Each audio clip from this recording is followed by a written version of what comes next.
You think you know what happens when power meets prejudice? You have no idea. Those words would echo through every news channel and social media platform within hours. But right now, they existed only in the mind of Zara Hamilton as she stood at the entrance of JFK International Airport's Terminal 4, her canvas backpack slung over one shoulder and a lukewarm coffee clutched in her paint-stained fingers. At 22 years old, Zara didn't look like the heir to an aviation empire worth billions of dollars, and that was exactly how her father had raised her to be.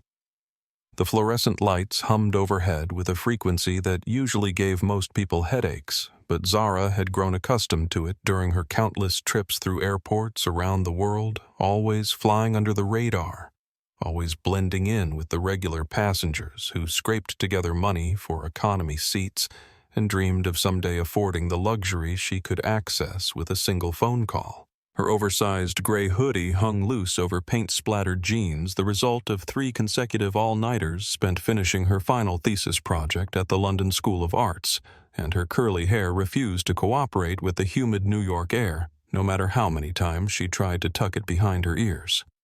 To anyone watching, she looked exactly like what she was supposed to look like, a struggling art student who might have to choose between a decent meal and an economy ticket.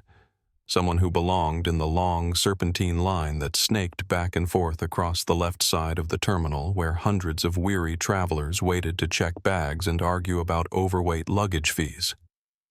The scene was familiar chaos, crying babies and frustrated parents, business travelers typing furiously on laptops while balancing coffee cups and briefcases, elderly couples double-checking their documents for the 5th time and wondering aloud whether they remembered to lock the front door. But Zara's destination wasn't the economy check-in area where most people her age would naturally gravitate, where the lighting was harsh and the service was efficient but impersonal.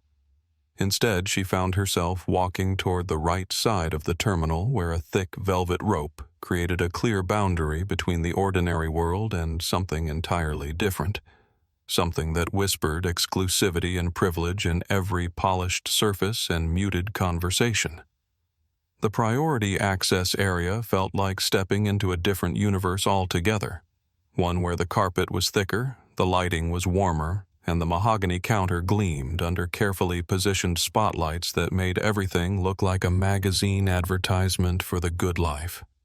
This was where people who paid 5-figure amounts for airplane seats came to be treated like royalty, where gate agents smiled with genuine warmth because they knew every passenger represented serious money and serious expectations. Zara paused for a moment at the velvet rope, her father's voice echoing in her memory with the 2 principles he'd drilled into her since childhood: never flash your wealth like it makes you better than anyone else, and never let anyone strip away your dignity because of how you look or what they assume about your circumstances.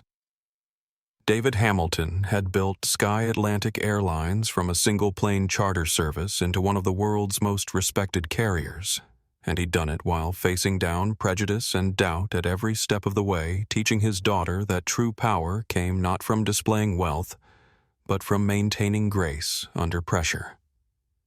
She took a deep breath, tasting the familiar mixture of jet fuel and coffee that seemed to permeate every major airport, and stepped under the rope. The sound of sharp, determined heels clicking against polished marble echoed across the priority area like a countdown timer each step, carrying the weight of authority and absolute certainty about who belonged in this space and who didn't belong anywhere near it. Zara didn't look up immediately from organizing her documents, but she could feel the approaching presence like a storm front moving in, bringing with it the kind of energy that made the air feel heavier and more charged. When she finally raised her eyes, she found herself face to face with Sandra Norris, whose name tag was pinned with military precision to a navy blazer so pristine it looked like it had been pressed moments before she put it on. Sandra was a woman in her early 50s who had clearly spent decades perfecting the art of looking down on people even when they were standing at eye level, and her platinum blonde hair was arranged in a style so rigid it could probably survive a hurricane without losing a single strand. Sandra's gaze swept over Zara with the methodical thoroughness of a security scanner, taking in every detail from the scuffed sneakers to the paint under her fingernails, to the way her backpack looked like it had seen better days about 5 years ago.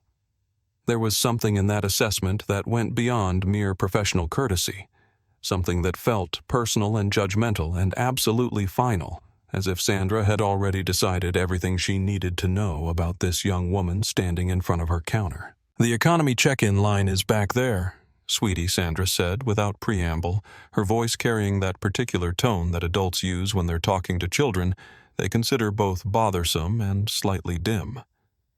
She didn't even bother to point in the direction she meant, just gestured vaguely with one manicured hand, while her attention remained focused on rearranging a stack of brochures that were already perfectly aligned. Zara felt that familiar tightness in her chest, the same sensation she'd experienced dozens of times over the years when people looked at her and made instant assumptions about what she could afford, where she belonged, and what kind of treatment she deserved. But her father's training kicked in automatically, keeping her voice level and her expression calm, even as her heart rate picked up just slightly. "Actually, I'm checking in for first class on Flight 802 to London," she replied, reaching into her jacket pocket to retrieve her phone, where her boarding pass waited in digital format.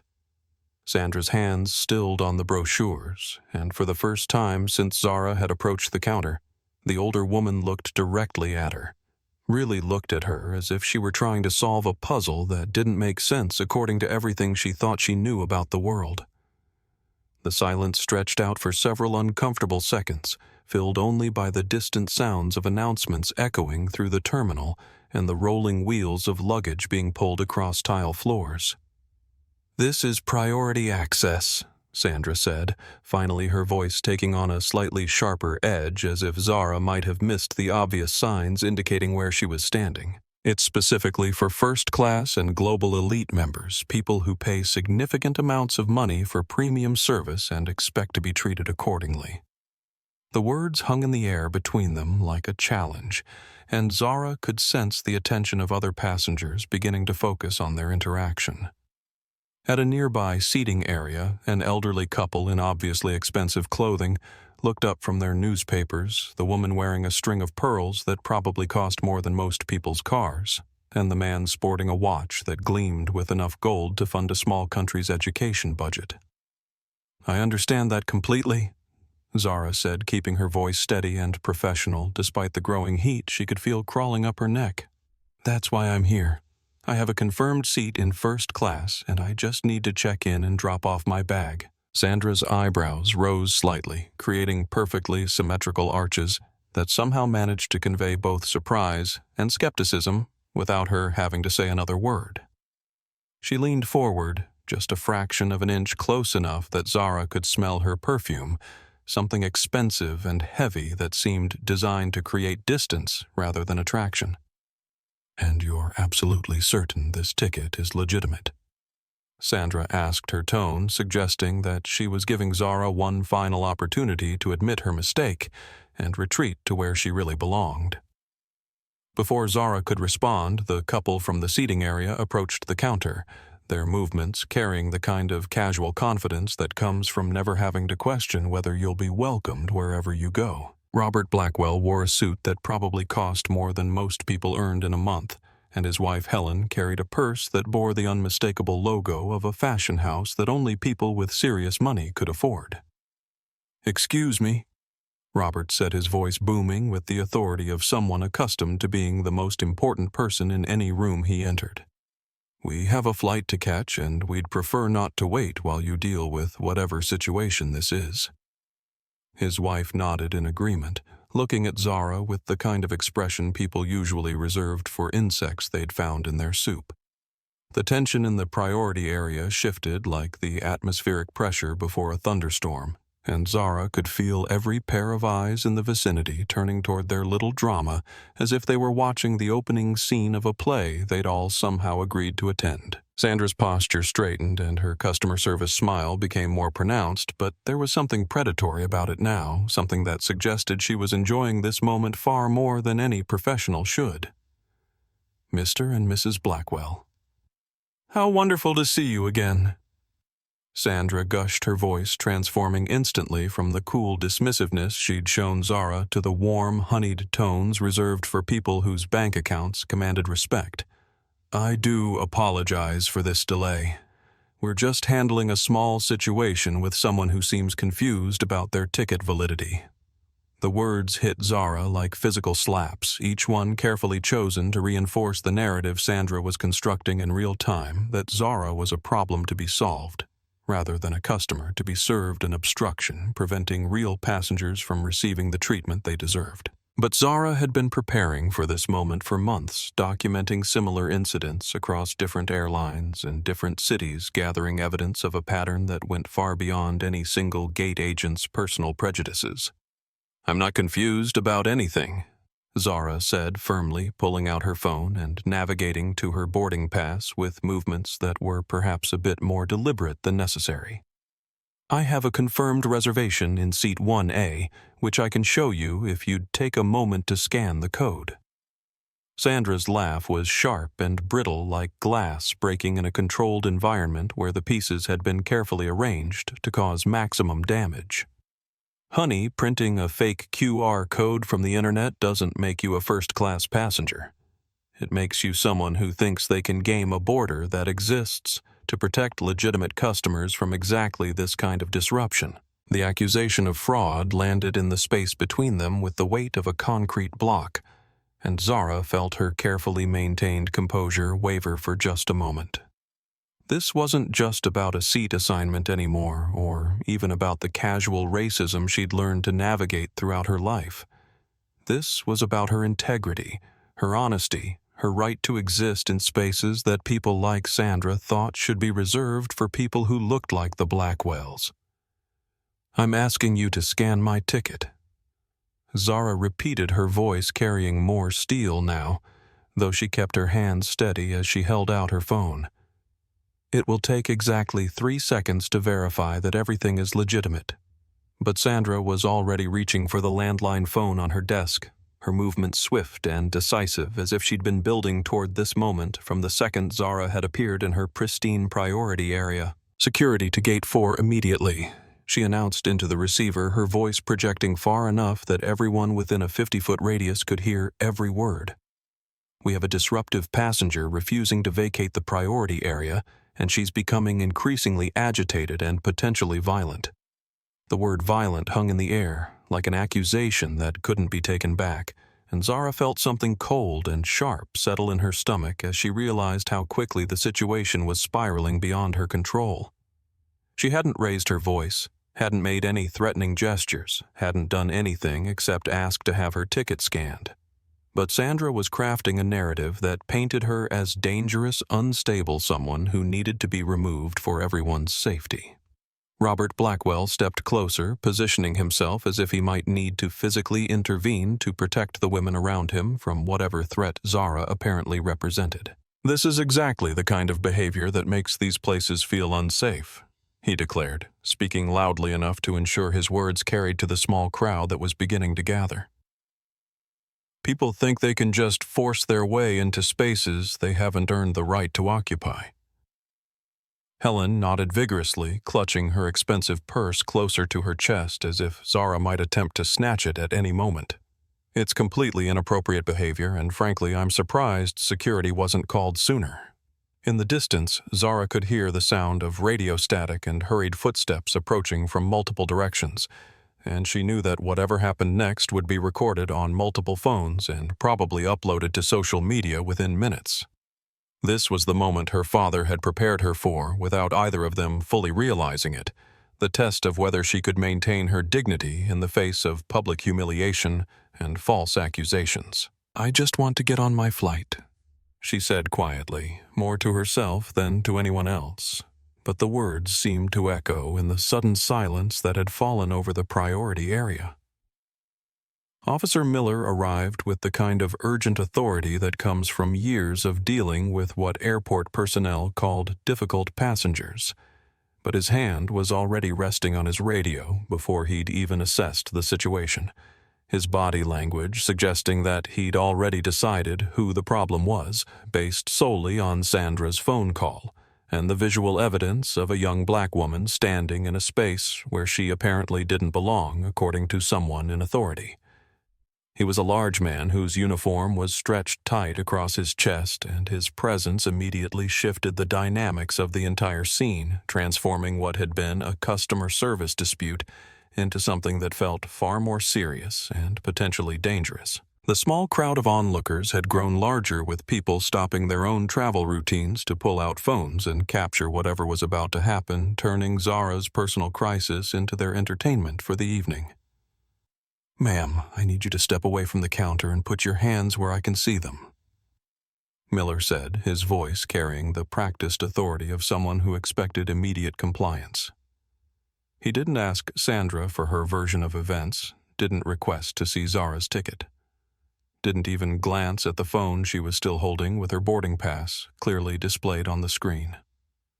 Zara felt the world tilt slightly as she realized that nothing she could say or do would matter at this point, because the narrative had already been written by Sandra's phone call and her own appearance in a space where people apparently believed she didn't belong. The fluorescent lights seemed to grow brighter and more harsh, casting everything in the kind of unforgiving illumination that made everyone look sick and desperate. "Sir, I have a valid ticket for this flight," she said, keeping her voice as steady as possible, even though her heart was hammering against her ribs. "If someone would just scan the QR code on my phone, we could resolve this entire situation in about 10 seconds. Miller's expression didn't change, and his hand moved closer to the equipment on his belt, a gesture that made several people in the crowd gasp audibly. "I don't care who your daddy is or what kind of story you've cooked up," he said, stepping closer until he was well within her personal space. "Miss Norris is a respected employee with 15 years of experience, and she says you're causing a disturbance. That's enough for me." The casual dismissal of her father's relevance would have been ironic under different circumstances, but right now all Zara could focus on was the way Miller's proximity made her feel small and trapped, surrounded by people who had already decided she was guilty of something without bothering to examine any evidence. Sandra stood behind her counter with her arms crossed, looking satisfied and vindicated, as if this outcome proved everything she'd believed about people who tried to access spaces above their station. "This is ridiculous," Robert Blackwell announced to the crowd, his voice carrying the tone of someone delivering a lecture to people who obviously needed education. "I spend thousands of dollars a year with this airline, and I shouldn't have to watch them coddle someone who's clearly trying to scam her way into first class." His wife nodded emphatically, and several other passengers murmured agreement, their faces showing varying degrees of disgust and impatience as they watched Zara being treated like a criminal for the crime of wanting to board the airplane she'd paid to board. Miller reached for Zara's arm with the kind of grip that was designed to ensure compliance rather than provide guidance, his fingers wrapping around her bicep with enough pressure to leave marks that would last for days. "You can walk out of here on your own, or I can escort you out in handcuffs," he said, his breath hot against her ear. "But either way, you're leaving this terminal right now." The physical contact felt like a violation that went beyond the simple act of being touched by a stranger, because it represented everything her father had tried to shield her from, while still preparing her to navigate a world that would judge her based on assumptions rather than evidence. As Miller began to pull her away from the counter, Zara caught sight of her phone being pushed across the mahogany surface, Sandra claiming it as evidence of attempted fraud, while the boarding pass with her confirmed first-class reservation remained clearly visible on the screen. The walk toward the terminal exit felt like the longest journey of her life, with hundreds of eyes tracking her progress and dozens of phones capturing her humiliation from multiple angles, creating a permanent record of the moment when someone decided she didn't deserve the dignity that should be afforded to every human being, regardless of their appearance or their ability to prove their worth to strangers who had already made up their minds about who she was and what she deserved. "Officer Miller, release her immediately." The voice cut through the chaos of Terminal 4 like a blade through silk, deep and resonant with the kind of authority that didn't need to be raised to command absolute attention. Every conversation stopped mid-sentence. Every footstep paused. Every phone recording. The scene seemed to freeze, as if the entire building had been placed on sudden pause by words that carried weight beyond their simple meaning. Miller's grip on Zara's arm loosened instantly, his body responding to the command before his brain had even processed who might have delivered it with such absolute certainty. The crowd that had been following their progress toward the exit turned as one toward the source of that voice, their expressions shifting from entertainment to confusion to something approaching awe as they took in the sight of a man whose presence seemed to alter the very atmosphere of the space around him. David Hamilton stood at the entrance to the jetway like someone who owned not just the terminal, but the entire concept of air travel itself, his charcoal suit tailored to perfection, and his bearing suggesting that he had never encountered a problem that couldn't be solved through the application of intelligence resources and absolute unwillingness to accept unacceptable behavior. He was flanked by two assistants who looked like they'd been chosen specifically for their ability to handle crises, and behind them stood Arthur Pendleton, the airport director whose face had gone completely pale as he realized what was unfolding in his facility. The silence that followed David's command was so complete that the usual airport sounds, announcements, rolling luggage, distant conversations seemed impossibly loud by comparison. Sandra, who had been standing behind her counter, with the satisfied expression of someone who had successfully defended her territory against invasion, felt her smile begin to falter as she tried to process the scene developing in front of her. Miller released Zara's arm entirely and took a step backward, his hand instinctively moving away from his equipment as he recognized the kind of power that didn't need to threaten because it could simply make things happen through other channels. He didn't know who the man in the expensive suit was, but 15 years of airport security had taught him to recognize the difference between people who talked about having influence and people who actually possessed it. "Sir, this individual was disrupting our check-in procedures." Sandra called out, her voice carrying across the space between them with a brightness that sounded forced and slightly desperate. "We were simply following standard security protocols to ensure the comfort and safety of our legitimate passengers." But David wasn't looking at Sandra, wasn't acknowledging the Blackwells who stood nearby with expressions of growing confusion, wasn't paying attention to anyone except the young woman who stood in the center of this manufactured crisis, looking exhausted and hurt, but not defeated. His eyes found Zara's across the crowded terminal, and something in his expression shifted from cold authority to warm concern, the transformation so subtle that most people missed it, but so profound that it changed the entire energy of the situation.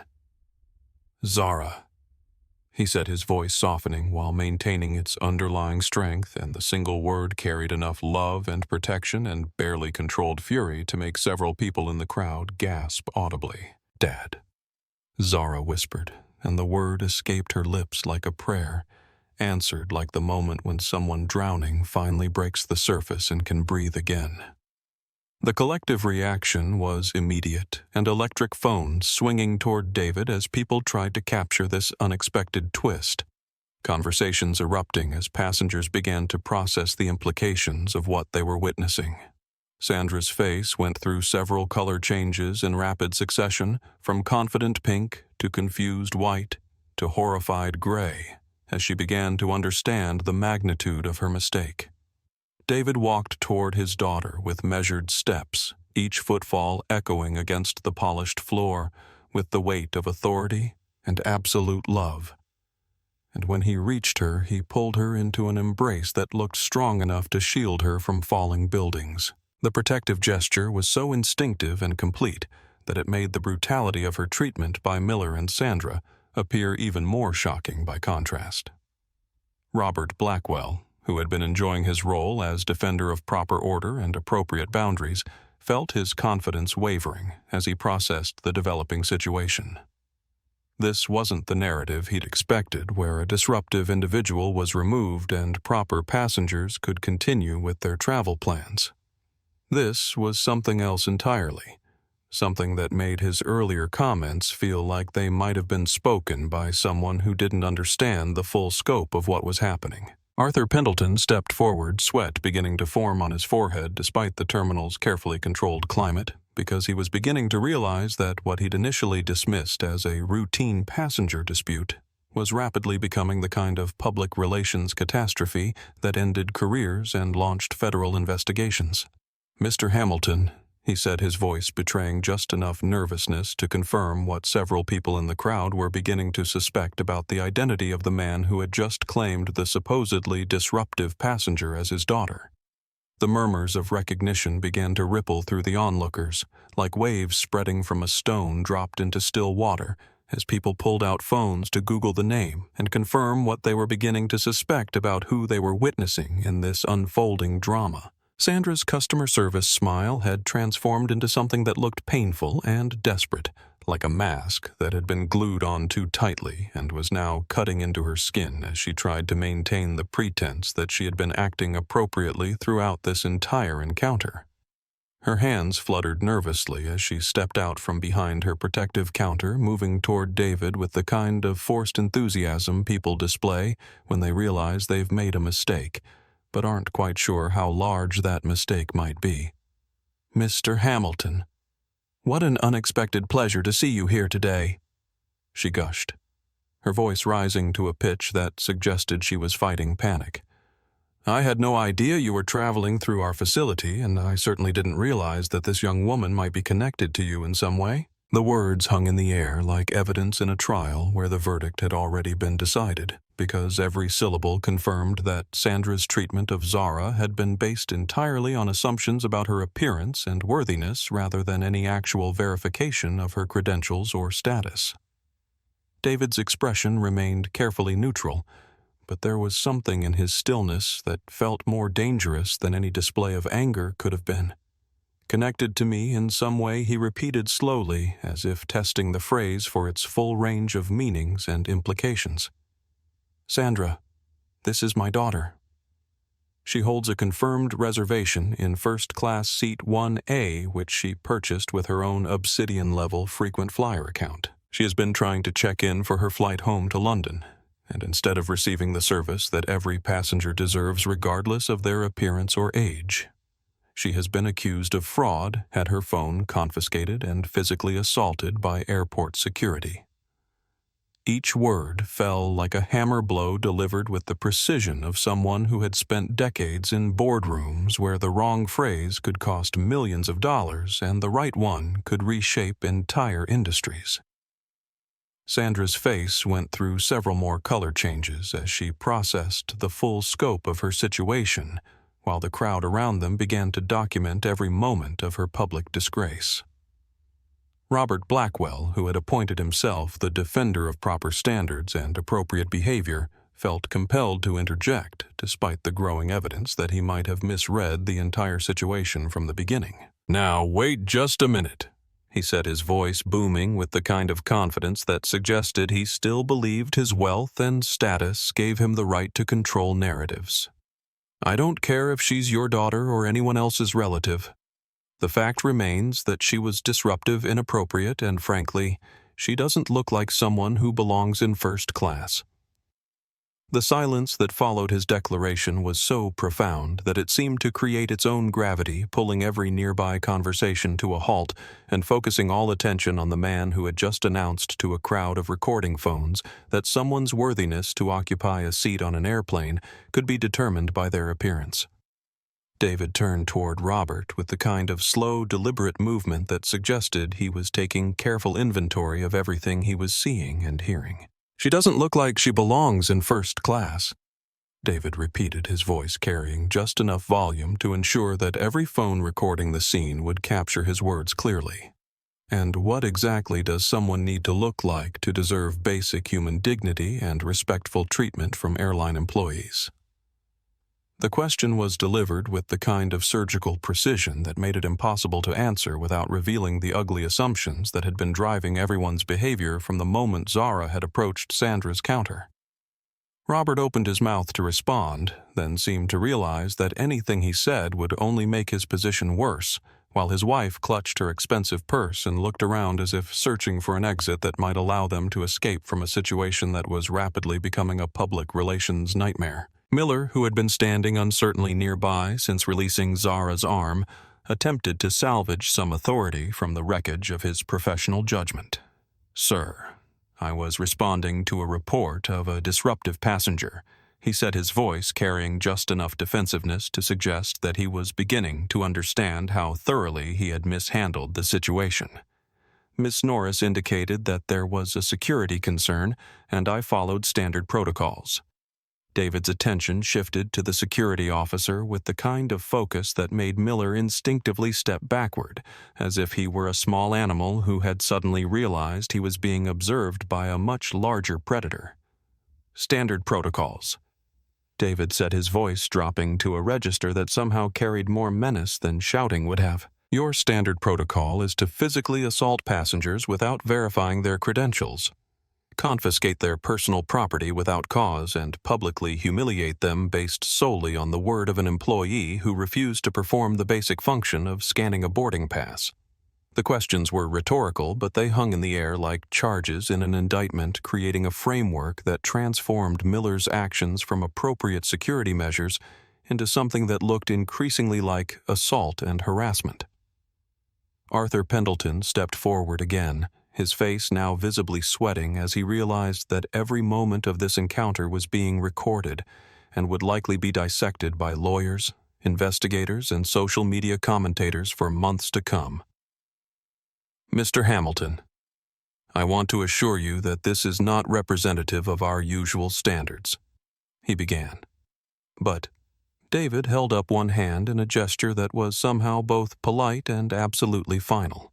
"Arthur, before you say anything else, I think you should retrieve my daughter's phone and scan her boarding pass," David said, his tone suggesting that this was not a request, but a directive that would be followed immediately and without further discussion. Sandra's hands trembled visibly as she reached behind her counter to retrieve Zara's phone, her movements jerky and uncertain, as if she were handling evidence from a crime scene where she was beginning to suspect she might be the primary suspect.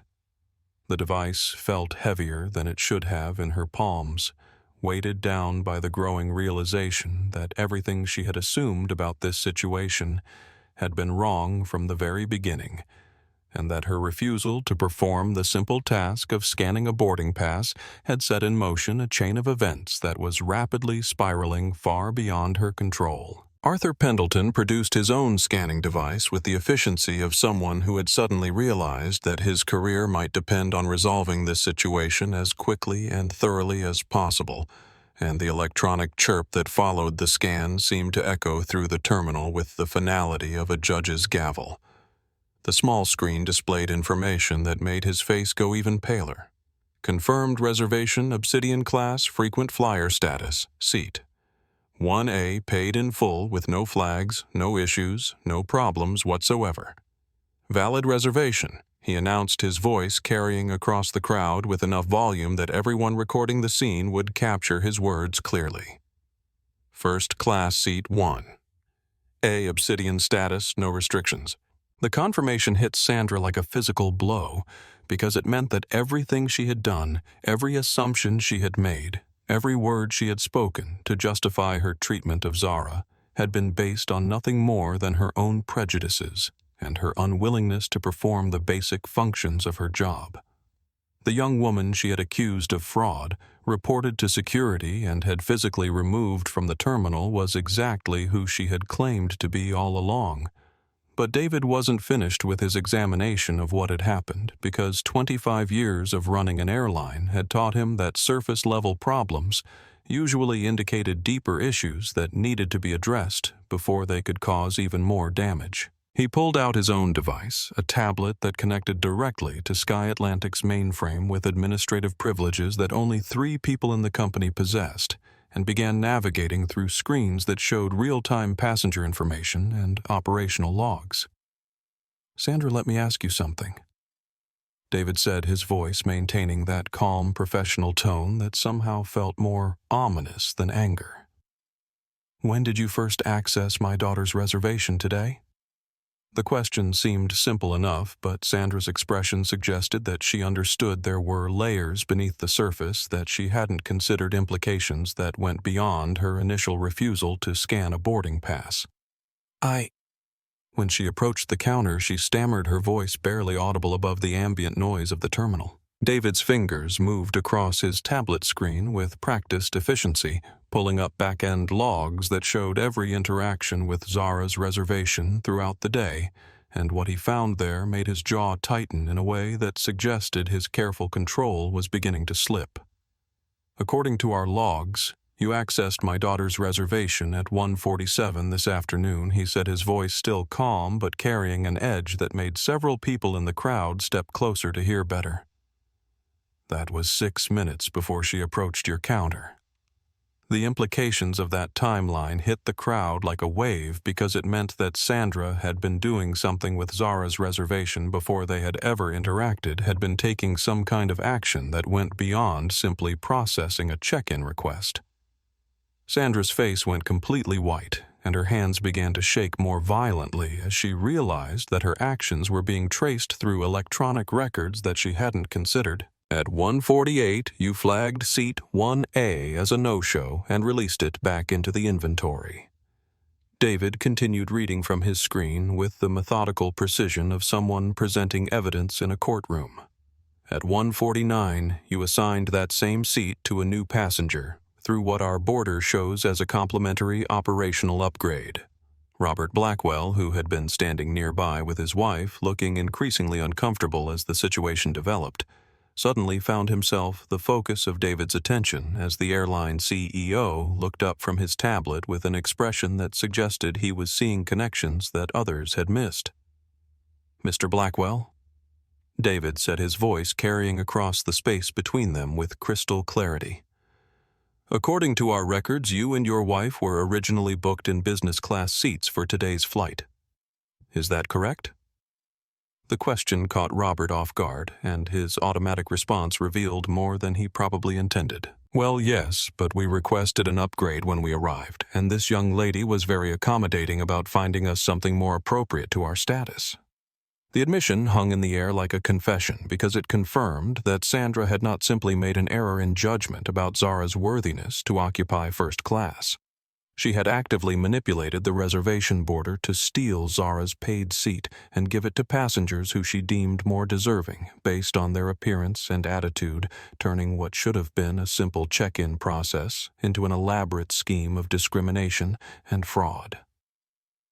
David's expression remained perfectly controlled, but something in his stillness suggested that he was processing implications that went far beyond a single employee's bad judgment, connecting dots that painted a picture of corruption that was both more extensive and more deliberate than anyone in the crowd had imagined possible. The revelation that Sandra had actively stolen Zara's seat to accommodate the Blackwells transformed the entire narrative from a story about prejudice and poor customer service into something that felt more like a carefully planned operation, and David's expression suggested that he was beginning to see patterns that extended far beyond this single incident. His fingers moved across his tablet screen with increasing urgency as he dug deeper into the back-end logs, accessing data that revealed not just what had happened but when and why it had been orchestrated. Zara, who had been standing quietly beside her father while he methodically dismantled Sandra's version of events, suddenly spoke up with information that made the situation even more complex and disturbing. "Dad, there's something else you need to know," she said, her voice carrying clearly through the crowd that had gathered to witness this public unraveling. "Before the Blackwells even approached the counter, before any of this started, I saw Sandra send a text message on her personal phone." The details seemed insignificant until David's expression changed, his eyebrows rising slightly as he processed the implications of coordinated communication during what was supposed to be a random customer service interaction. 25 years of business experience had taught him that coincidences were rare in situations involving money and power, and the timing of Sandra's text message suggested planning rather than spontaneous decision-making. What did the text say? David asked, his voice still calm but carrying an undertone of growing concern that made Arthur Pendleton step closer to hear the response. Target acquired. Phase 1 complete, Zara replied, her voice steady despite the weight of what she was revealing to a crowd of recording phones and increasingly attentive onlookers. The phrases hit David like physical blows because they represented the language of coordinated operations rather than customer service disputes, suggesting that his daughter's humiliation had been orchestrated as part of some larger plan that he was only beginning to understand. His mind immediately went to the corporate challenges he was facing, the board meetings and merger discussions and shareholder votes that could be influenced by exactly the kind of public relations disaster that was unfolding around them. Sandra's face had gone beyond pale to a shade that suggested she might be on the verge of physical collapse, and her eyes darted around the crowd as if she were looking for an escape route that didn't exist because every moment of this encounter was being recorded and would soon be available for analysis by anyone who wanted to examine her actions in detail. Sandra, David said, his voice carrying the weight of absolute authority and barely controlled anger. Who did you send that text message to? The question hung in the air like a challenge that couldn't be avoided, and Sandra's mouth opened and closed several times without producing any sound, as if her voice had been disconnected from her brain by the overwhelming realization of how much trouble she was in. The crowd pressed closer, sensing that they were witnessing the climax of a drama that had far more implications than anyone had initially understood. Arthur Pendleton stepped forward, his face showing the kind of professional concern that suggested he was beginning to understand that this incident would have consequences that extended far beyond his terminal, affecting relationships and contracts and business partnerships that represented millions of dollars in revenue for the airport. Mr. Hamilton, I think we should continue this conversation in a more private setting, he suggested, his voice carrying the tone of someone who was trying to minimize damage that had already spiraled far beyond containment. But David wasn't interested in privacy or damage control because his daughter had been publicly humiliated and assaulted, and he understood that the only way to prevent similar incidents was to ensure that the consequences were as public and thorough as the original offense. No, Arthur. I think this conversation needs to happen right here, where everyone can see exactly how Sky Atlantic Airlines handles passengers who don't fit someone's assumptions about who deserves respect. His words carried across the terminal with the kind of clarity that made it impossible for anyone to misinterpret his position, and the phones recording the scene captured not just his statement, but the expressions of everyone involved, creating a permanent record of a moment when corporate power was used to defend dignity rather than protect profits. The crowd had grown larger as word spread through the terminal that something significant was happening at Gate 4, and the mixture of passengers, airline employees, and airport staff created an audience that represented every level of the aviation industry, from the people who cleaned the planes to the executives who decided airline policy. David's tablet chimed with an incoming message, and when he glanced at the screen, his expression shifted again, this time in a way that suggested he had just received information that confirmed his worst suspicions about what was really happening and who was responsible for orchestrating his daughter's treatment. The Sky Atlantic headquarters building pierced the London skyline like a glass needle, its 43 floors representing decades of David Hamilton's vision and determination to create an airline that treated every passenger with dignity, regardless of their background or appearance. But as David and Zara stepped off the elevator onto the executive floor, 12 hours after the JFK incident, the building felt different, charged with the tension that comes when long-held assumptions about loyalty and trust are about to be shattered in ways that can never be repaired. The emergency board meeting David had called from his private jet during the flight home had drawn every member of Sky Atlantic's leadership team, their faces showing varying degrees of confusion and concern as they tried to understand why they had been summoned with less than 2 hours' notice for a gathering that David had described only as addressing a security breach that threatens the foundation of our company. Zara walked beside her father down the polished corridor, no longer hiding behind the protective camouflage of her art student appearance, but wearing a sharp black blazer that had been waiting for her in David's private office, transforming her from someone who could be dismissed as irrelevant into someone whose presence commanded attention and respect. Her bearing had changed along with her clothing, revealing the confidence and authority that came from growing up as the daughter of someone who had built an empire from nothing and taught her that power meant nothing if it wasn't used to protect people who couldn't protect themselves. The boardroom doors swung open to reveal 12 of the most powerful people in commercial aviation, their expensive suits and carefully styled appearances representing billions of dollars in collective influence and decision-making authority. But at the head of the polished mahogany table that usually belonged to David sat Julian Martinez Sky Atlantic's chief financial officer, whose silver hair and charming smile had made him a favorite of financial journalists and industry analysts for nearly a decade. Julian's expression showed carefully controlled surprise as David and Zara entered the room, his eyebrows rising just enough to suggest that he hadn't expected this particular development, but was confident in his ability to handle whatever challenges might arise from their unexpected appearance. David, Zara. "We weren't expecting you back from New York so soon," he said, his voice carrying the warm familiarity of someone who had shared thousands of business dinners and strategic planning sessions over the years. "I'm sure you weren't, David," replied his tone, carrying undertones that made several board members shift uncomfortably in their leather chairs, sensing tensions they didn't understand, but recognizing the signs of a confrontation that was about to reshape their understanding of corporate politics and personal loyalty. David walked to the side of the conference table rather than taking his usual seat, his movements deliberate and controlled as he placed a tablet on the polished wood surface and gestured toward the large display screen that dominated one wall of the boardroom. "Before we discuss anything else, I think everyone needs to see exactly what happened at JFK this afternoon." The screen flickered to life, displaying security footage from multiple angles that showed Sandra's initial interaction with Zara, the escalation that followed, and the intervention of airport security.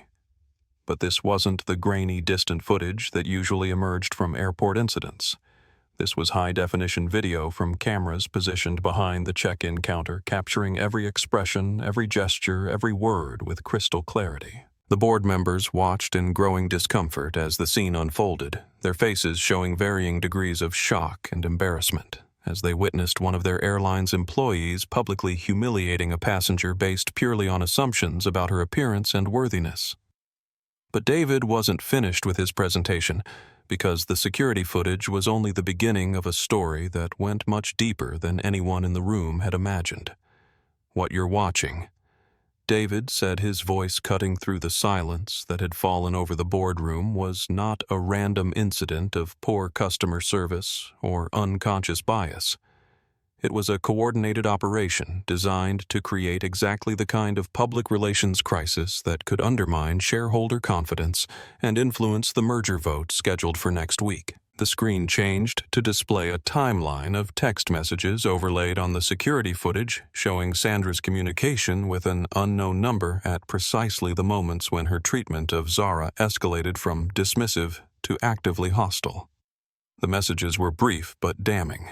"Target acquired," followed by Phase 1, complete, followed by a response that made several board members gasp audibly, "Make it ugly. We need footage." Julian's carefully controlled expression began to crack around the edges as he processed what he was seeing, his fingers drumming against the table in a pattern that suggested nervousness rather than the confidence he had displayed moments earlier. "David, surely you're not suggesting that this unfortunate incident was anything more than an employee making poor decisions under pressure?" But David had spent too many years in boardrooms and negotiation sessions to miss the subtle signs of someone who was trying to control a narrative that was slipping away from them, and Julian's response confirmed rather than dispelled his growing suspicions about who had orchestrated his daughter's humiliation and why. Zara stepped forward with the kind of quiet confidence that comes from growing up in boardrooms and learning to read the subtle dynamics that determine how power flows between people who are accustomed to getting their way through force of personality and financial leverage.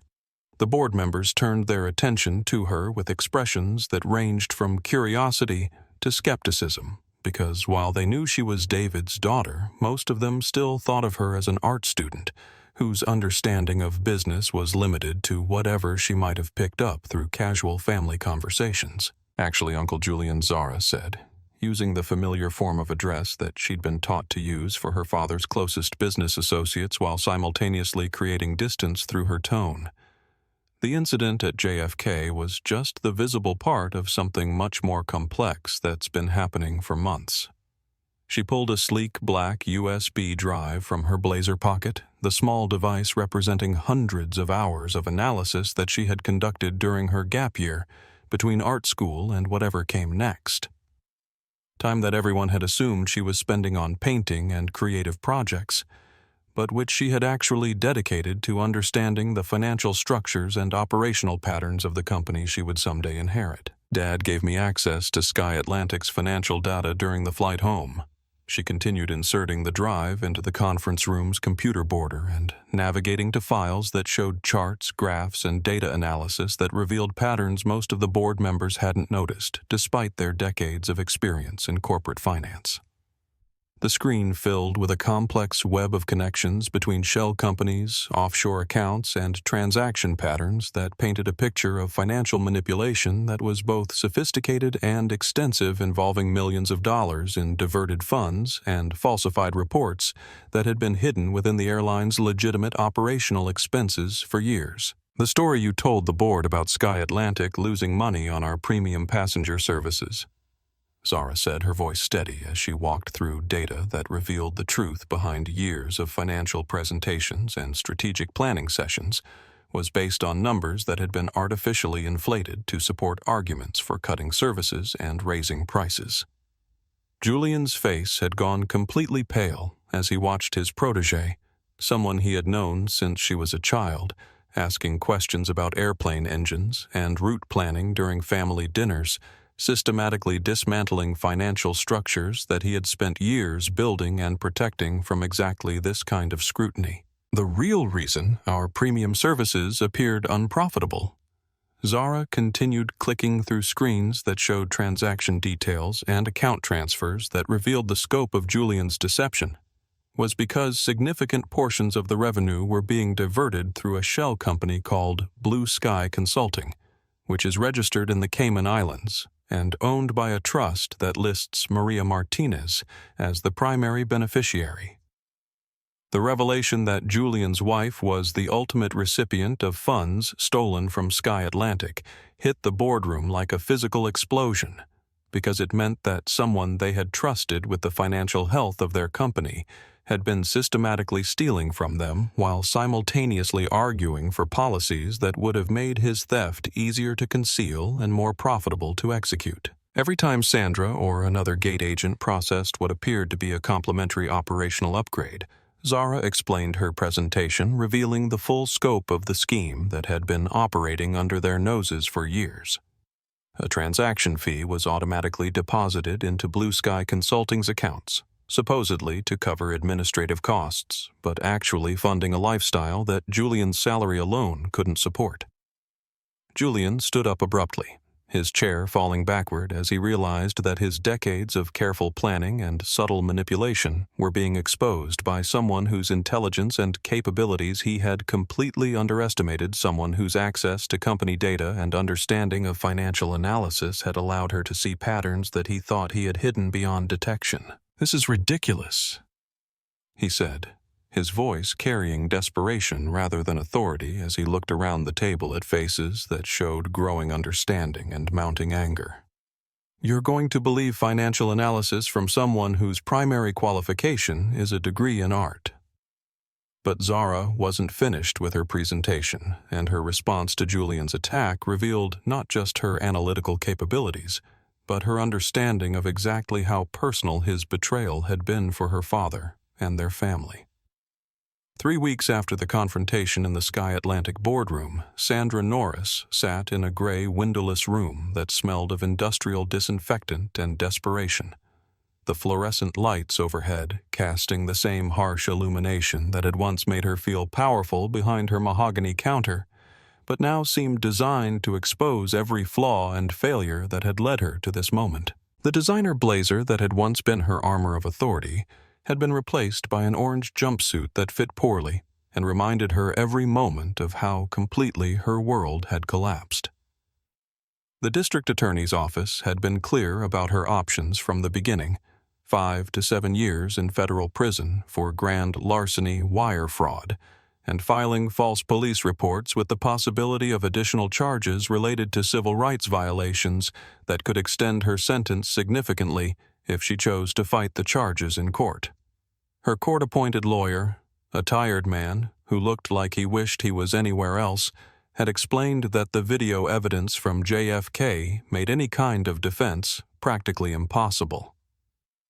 "Mrs. Norris," he said, shuffling through papers that documented the complete destruction of her life, "the prosecution has offered a plea agreement that would reduce your sentence to 3 years with possibility of parole in 18 months if you provide full cooperation in the investigation of Julian Martinez and his financial schemes." Sandra's hands shook as she processed the reality that her willingness to send a single text message in exchange for what she thought would be easy money had destroyed not just her career but her future, her reputation, and her freedom. The condo she had been so proud of had been seized to pay restitution. The retirement savings she had accumulated over 15 years of dedicated service had been frozen pending investigation, and the respect she thought she had earned through years of protecting her airline standards had evaporated the moment the truth about her actions became public. Meanwhile, across the city, Robert Blackwell sat in what had once been his corner office overlooking a luxury car dealership empire that had represented 3 generations of family success, staring at bankruptcy papers that detailed the complete liquidation of everything he had worked to build throughout his adult life. The IRS investigation that had begun with questions about his cash payment to Sandra had revealed decades of tax evasion, money laundering, and business practices that had finally caught up with him in ways that would have seemed impossible just a month earlier. His wife's abandonment had been swift and absolute, taking their joint assets and leaving him with nothing but legal bills and the growing realization that his arrogance at JFK Airport had cost him everything he had ever valued. The $2,000 he had paid Sandra for a first-class seat upgrade had triggered a federal investigation that had uncovered $50 million in hidden income and fraudulent business practices, making him a cautionary tale that would be studied in business schools and law enforcement training programs for decades to come. Helen Blackwell had filed for divorce within hours of the bankruptcy announcement, her statement to the press emphasizing that she had been completely unaware of her husband's illegal activities and would be cooperating fully with all investigations while rebuilding her life far away from the man whose prejudice and pride had destroyed their family's legacy. The transformation was complete and irreversible, turning people who had once felt entitled to treat others as inferior into examples of how quickly privilege could disappear when it was built on foundations of discrimination and fraud, rather than genuine achievement and respect for others. Julian Martinez, whose silver hair and charming smile had made him a fixture in financial magazines and industry conferences for nearly a decade now, found himself in a federal holding facility awaiting trial on charges that could result in 25 years in prison. His reputation destroyed, and his family name associated with one of the largest corporate embezzlement schemes in aviation history. The shell companies he had created, the offshore accounts he had funded, and the lifestyle he had maintained through years of systematic theft had all been exposed and dismantled by investigators who had followed the trail that Zara's analysis had revealed, turning his decades of careful planning into evidence that would ensure he spent most of his remaining years behind bars. The justice was swift and absolute, serving as a reminder that actions have consequences, and that treating people with dignity and respect isn't just morally right, but practically essential in a world where power can shift suddenly and completely. The arrest of Julian Martinez didn't just dominate the evening news. It sent shockwaves through the global aviation industry that forced every airline executive to examine their own companies for similar patterns of corruption and discrimination that might be hidden beneath layers of corporate bureaucracy and professional courtesy. The sight of Sky Atlantic's former CFO being led away in handcuffs, his expensive suit jacket pulled over his head to shield him from the camera flashes, became the defining image of corporate accountability in an era when such accountability often seemed impossible to achieve. Financial markets responded with the kind of volatile uncertainty that comes when investors realize that companies they thought they understood might be hiding problems that could destroy shareholder value overnight. And Sky Atlantic's stock price fluctuated wildly as analysts tried to assess whether Julian's crimes represented an isolated incident or evidence of broader border failures that could indicate additional financial irregularities. But David Hamilton's response to the crisis was swift and comprehensive, demonstrating the kind of leadership that turns potential disasters into opportunities for positive transformation that benefits everyone involved, rather than just protecting those at the top of corporate hierarchies. Within 48 hours of Julian's arrest, he had announced a complete overhaul of Sky Atlantic's financial oversight procedures, customer service training programs, and corporate culture initiatives that would serve as a model for other airlines struggling with similar challenges. The changes weren't superficial or cosmetic. They were fundamental alterations to how the airline operated that addressed not just the specific problems that had led to Zara's humiliation, but the underlying attitudes and assumptions that had made such treatment seem acceptable to employees who should have known better.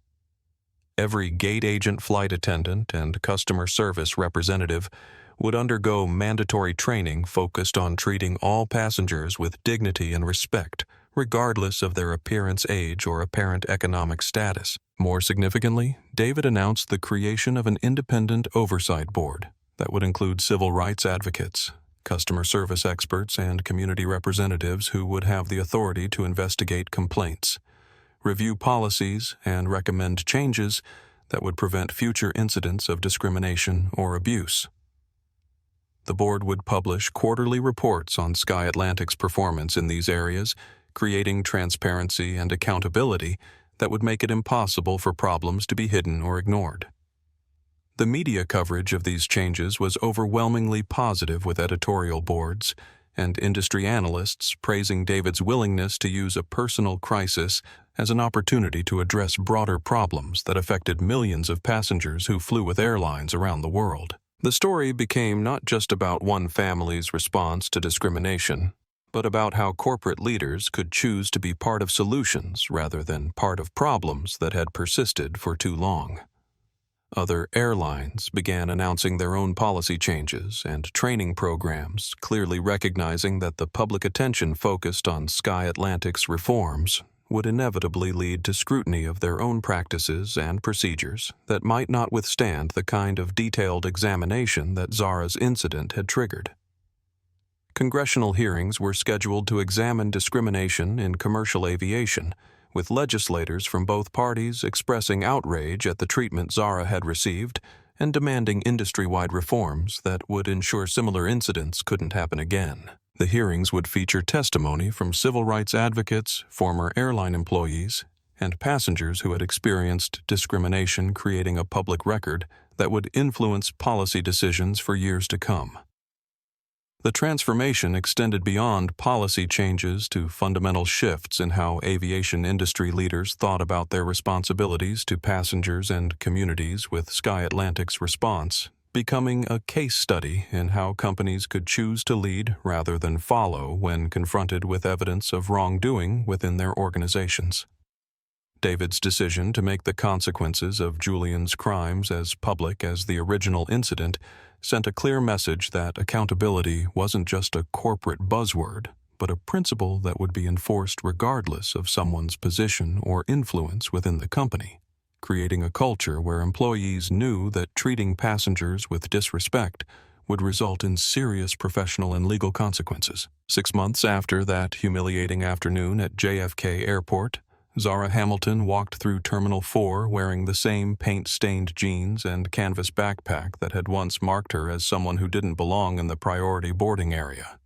But this time her appearance was a choice rather than a disguise, a deliberate decision to test the changes that had transformed Sky Atlantic's approach to passenger service from the ground up.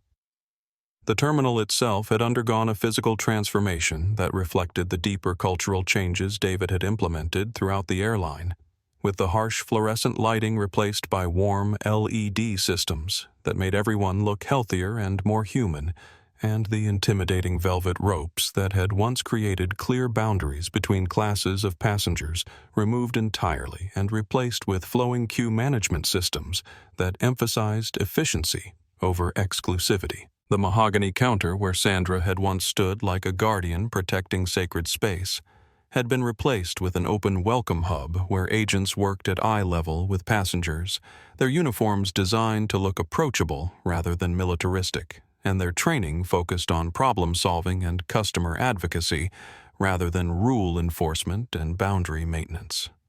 Zara approached one of the new agents, a young woman whose name tag read Sarah, and whose genuine smile suggested that she actually enjoyed helping people navigate the complexities of air travel, rather than viewing passengers as obstacles to overcome or problems to solve through force and intimidation. "Good morning, Sarah," said her voice carrying warmth that felt natural rather than scripted. "Are you flying with us today?" "Yes, I'm heading to London," Zara replied, producing her phone with the boarding pass that showed her economy class seat assignment because she had chosen to test the system as a regular passenger rather than someone whose father owned the airline. "Wonderful," Sarah responded, scanning the QR code without hesitation and checking her computer screen for additional information that might help improve Zara's travel experience. "I see you're in a middle seat and the flight isn't completely full today, so I'd be happy to block the window seat next to you if you'd like a bit more space to stretch out." The offer was simple and genuine, representing the kind of thoughtful service that had once been reserved for passengers who paid premium prices but was now available to anyone who needed it regardless of their ticket type or apparent ability to pay for upgrades. "That would be amazing," Zara said, feeling a warmth that had nothing to do with the improved lighting and everything to do with being treated like a human being whose comfort and dignity mattered to someone whose job was supposed to involve providing service rather than making judgments. As she walked through the terminal toward her gate, Zara noticed the other changes that had been implemented throughout Sky Atlantic's network, from the diverse artwork that celebrated different cultures and communities to the customer service representatives who spoke multiple languages and were trained to recognize signs of passengers who might need additional assistance or support. The mural she had painted during late-night sessions after the terminal closed dominated the main wall of the departure area, a kaleidoscope of faces representing every race, age, and background imaginable, with an airplane taking off in the center, and its contrails transforming into a flock of birds that seemed to carry the dreams and aspirations of everyone who passed through this space.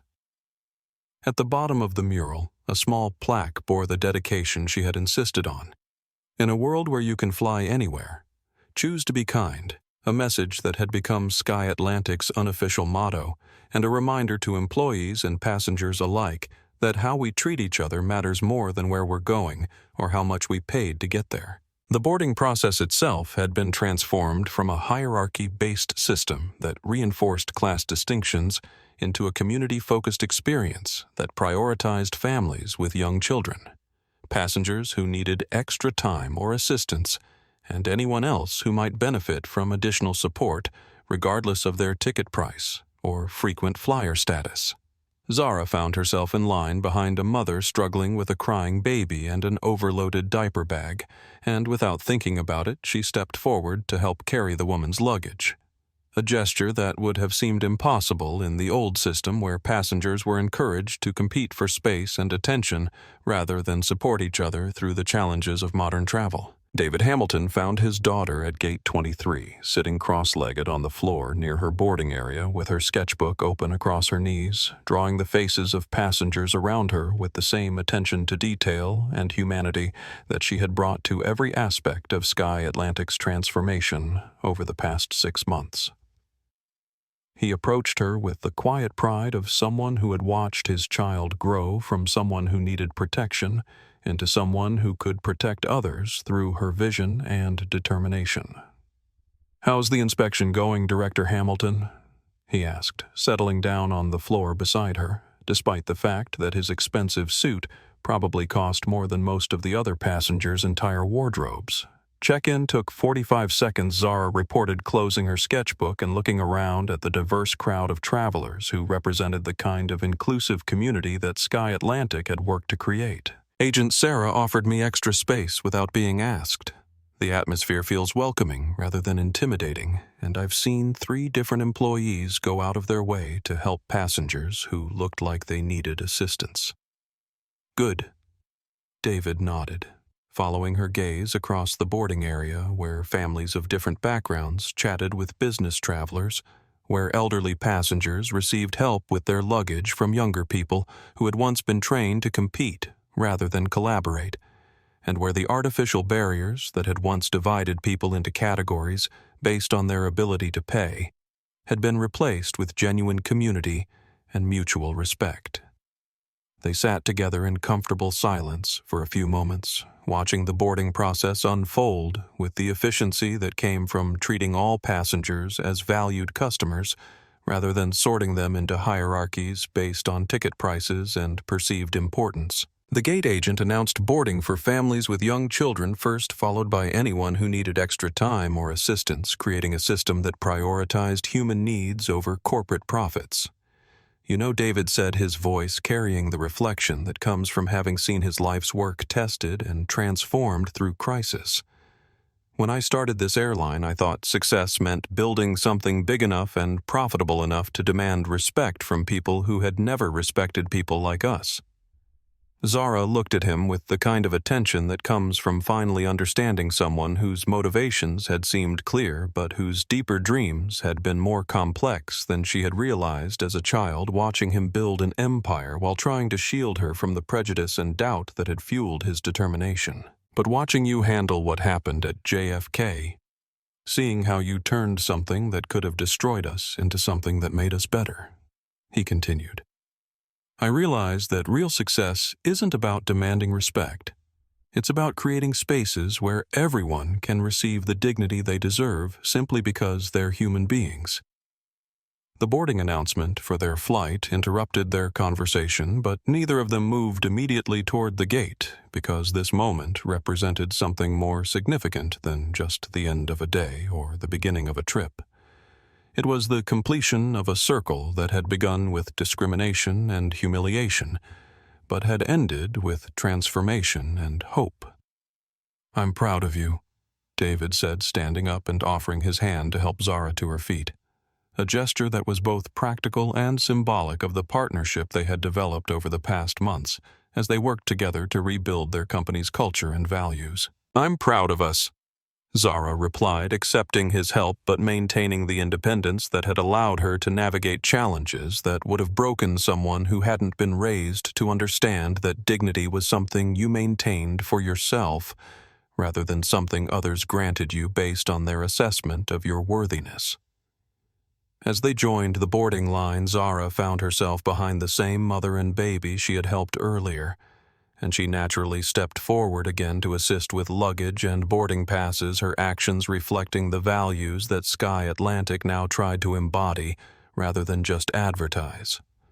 The gate agent smiled at the interaction, recognizing it as evidence that their cultural transformation was working not just as a corporate policy, but as a genuine change in how people treated each other. David watched his daughter board the plane as just another passenger choosing an economy seat, because she wanted to stay connected to the experience of travelers who couldn't afford premium cabin and might need advocates who understood both their challenges and the airline's capacity to address them with creativity and compassion, rather than rules and limitations.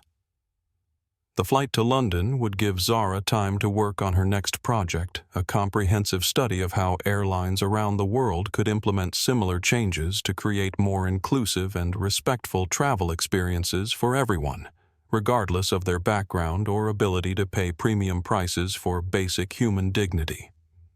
The Sky Atlantic Standard became the gold standard for passenger dignity across the aviation industry, with airlines around the world implementing similar policies after congressional hearings revealed that discrimination in air travel was far more widespread than anyone had publicly acknowledged. Major carriers announced multi-million-dollar training programs focused on treating every passenger with respect, and several industry trade associations developed certification programs that would ensure consistent implementation of anti-discrimination policies across different companies and routes.